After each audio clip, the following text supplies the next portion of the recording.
Hola, sean muy bienvenidos a Reporte Climático, periodismo de soluciones para un mundo en constante cambio.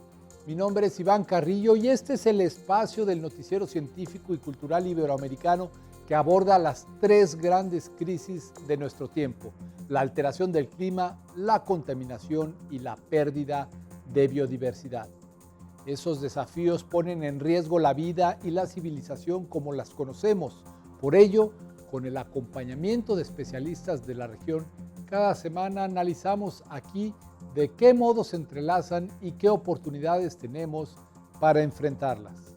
Hoy lo haremos a través de un viaje oceánico que nos llevará a descubrir la iniciativa Migramar. Este esfuerzo titánico de conservación busca rescatar tiburones, tortugas marinas, mantarrayas y otras especies migratorias que se distribuyen desde México hasta Chile.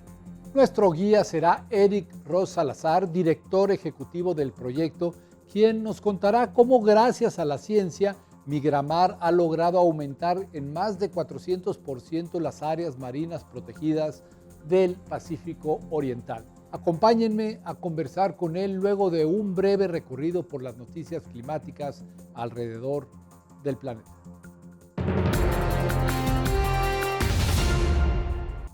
El periodismo climático y de medio ambiente es el segundo más peligroso del mundo, solo después del de guerra.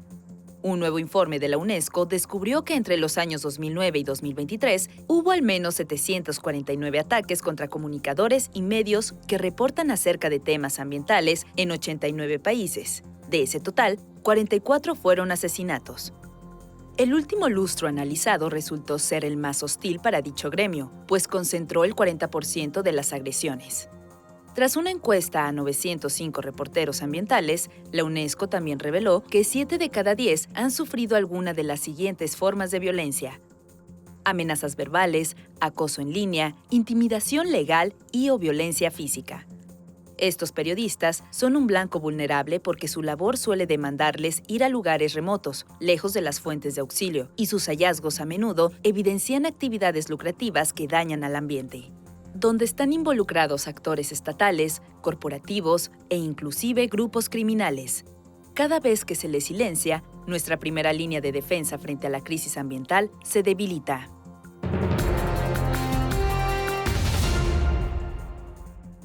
$2.000 millones de personas, es decir, un cuarto de la población mundial, depende de los glaciares del Himalaya para abastecerse de agua. Este año, dicha fracción de la humanidad enfrenta un riesgo muy grave de escasez del recurso hídrico debido a la drástica disminución de las nevadas en la cumbre de la cordillera, informó AFP. El deshielo estacional de la cadena montañosa alimenta a 12 grandes cuencas fluviales de Asia. Pero en las últimas décadas la superficie de los glaciares se ha reducido permanentemente a una velocidad anual de 0.5% como consecuencia del cambio climático.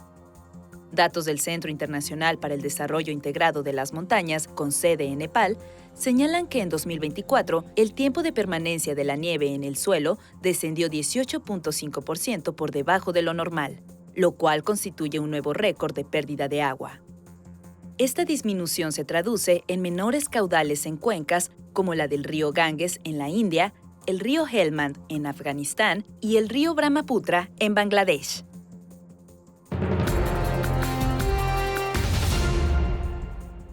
Uno de los cultivos clave para la seguridad alimentaria alrededor del planeta es el arroz. En América Latina y el Caribe, por ejemplo, este cereal representa hasta el 75% de la ingesta calórica diaria de las personas, y 70 millones de habitantes no pueden sustituirlo por otro al mismo bajo costo. Sin embargo, producir arroz conlleva un gran impacto ambiental, ya que ningún otro cultivo consume tanta agua ni emite tanto metano, un gas cuyo efecto invernadero supera 80 veces al del dióxido de carbono. Y cuando se hace mediante inundación permanente de las parcelas, libera óxido nitroso, otro gas que calienta la atmósfera 300 veces más que el CO2. Afortunadamente, miembros de la Federación Nacional de Arroceros de Colombia y científicos del Centro Internacional de Agricultura Tropical encontraron que es posible producir arroz con hasta 50% menos agua, libre de metano y con hasta 70% menos óxido nitroso. Este logro consiste en la adaptación del sistema de riego alternado, AWD, por sus siglas en inglés, y fue publicado en la revista Agriculture Ecosystems and Environment. Muchos animales marinos cruzan fronteras todo el tiempo. Sin embargo, su tránsito por el vasto océano se ha vuelto cada vez más peligroso debido a las actividades humanas. Actualmente, 97% de las especies de peces vigiladas por el Convenio de Bonn para la conservación de la fauna migratoria se encuentran en vías de extinción.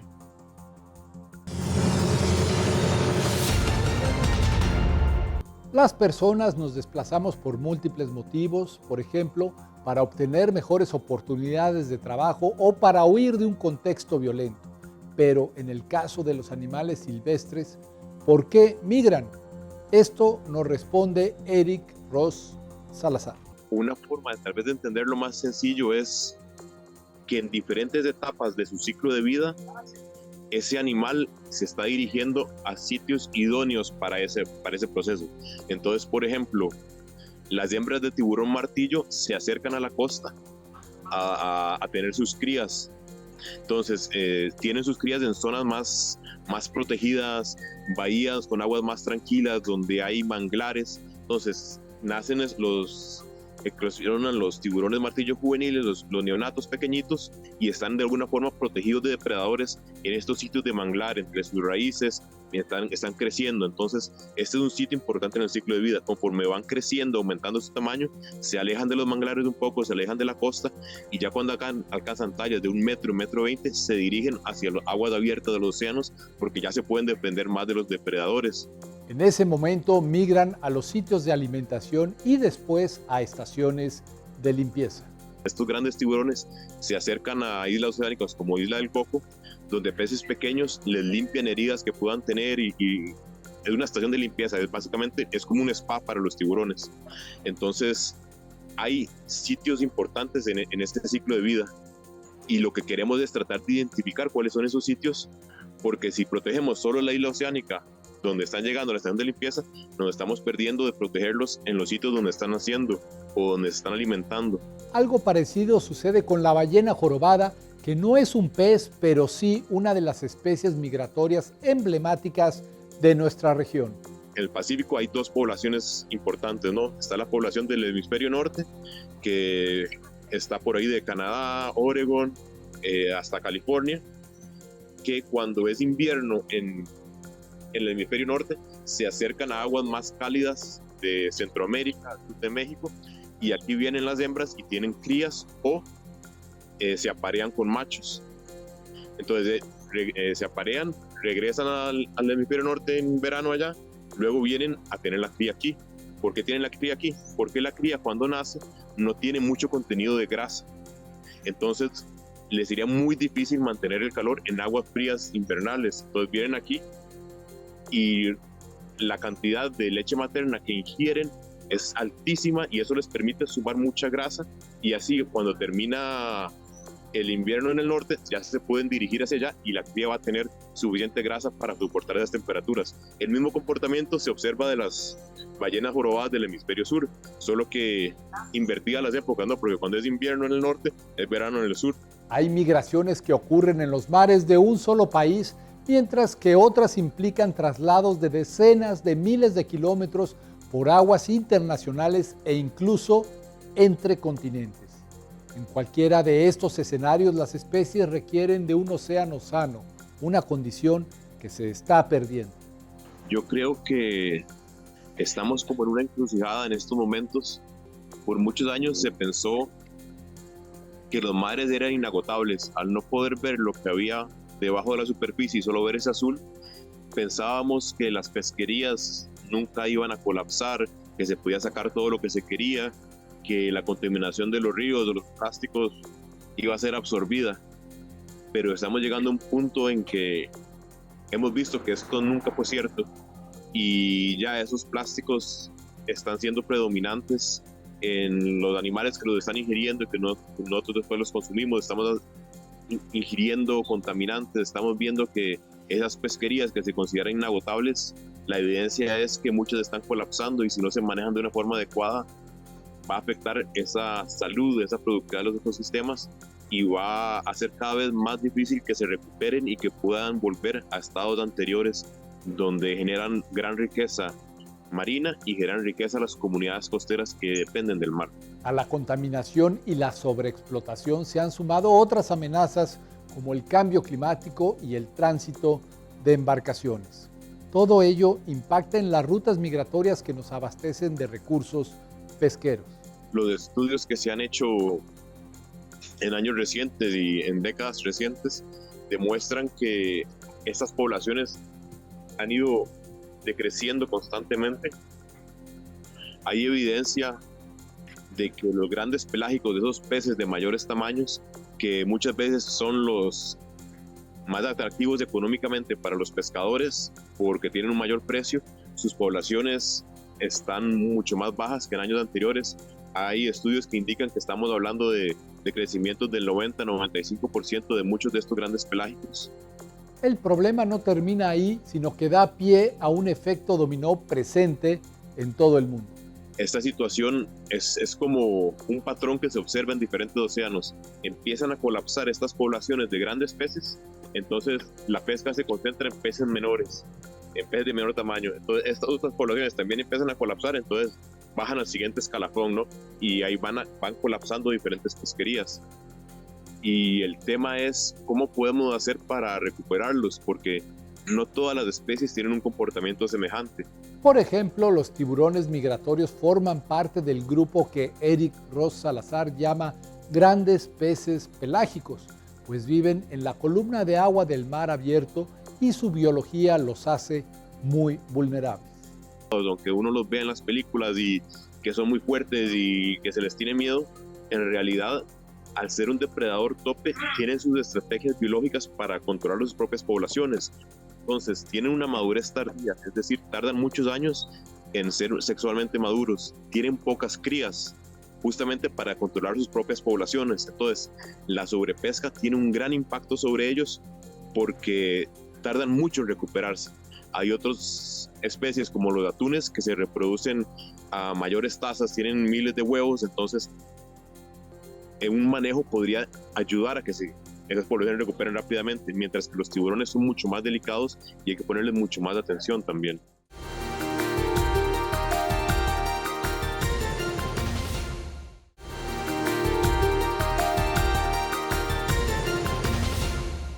Según Migramar, la protección de las especies marinas migratorias es particularmente difícil porque siempre están en movimiento y la mayoría de los métodos de conservación suelen ser fijos. Rescatar a las especies migratorias conlleva saber cómo están conectados los mares y océanos, y la herramienta por excelencia para esta misión ha sido el rastreo de individuos. Migramar surge de relaciones que había entre investigadores que trabajan en lo que es el Pacífico Este tropical. Esta es una región que va desde Baja California en México hasta el norte del Perú, y eran investigadores que se estaban apoyando, se estaban consultando entre ellos por ahí de 2004-2005 sobre metodologías para estudiar a especies migratorias del mar. La opción más socorrida en aquella época eran los dispositivos de marcaje acústico, que lo que hace es que emite una señal, y en ciertas islas oceánicas se tiene como un receptor. Entonces, cuando ese animal se acerca a 1 kilómetro del receptor o 500 metros, el receptor lo detecta. Entonces sabes que ese animal que marcaste está ahí.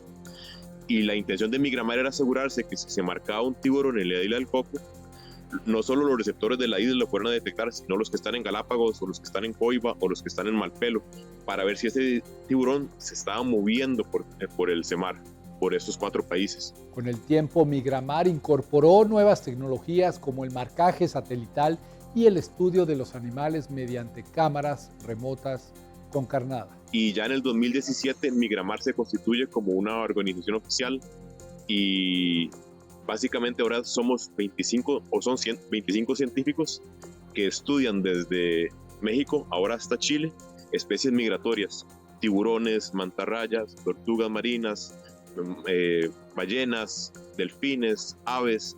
Cualquier especie migratoria es de nuestro interés justamente por esa dificultad de manejar poblaciones que están cruzando fronteras, porque no es un solo país el que pueda apoyar esa conservación, tiene que ser un esfuerzo regional. Durante los últimos 15 años, esta iniciativa ha identificado áreas críticas donde las especies migratorias son más vulnerables, incluidas sus zonas de alimentación y de reproducción, así como áreas donde ocurren migraciones estacionales. Como Migramar tenemos una filosofía de no hacer ciencia por hacer ciencia, ¿no? No queremos que esos estudios se queden en una gaveta, sino que la información que generamos sobre esos sitios esté disponible al público, esté disponible a los gobiernos para que se puedan tomar medidas de manejo, para que se puedan crear áreas protegidas donde sepamos que van a estar resguardados en ciertas etapas de su ciclo de vida. A la fecha, el conocimiento producido por esta organización ha influido en que la extensión de las áreas marinas protegidas de la región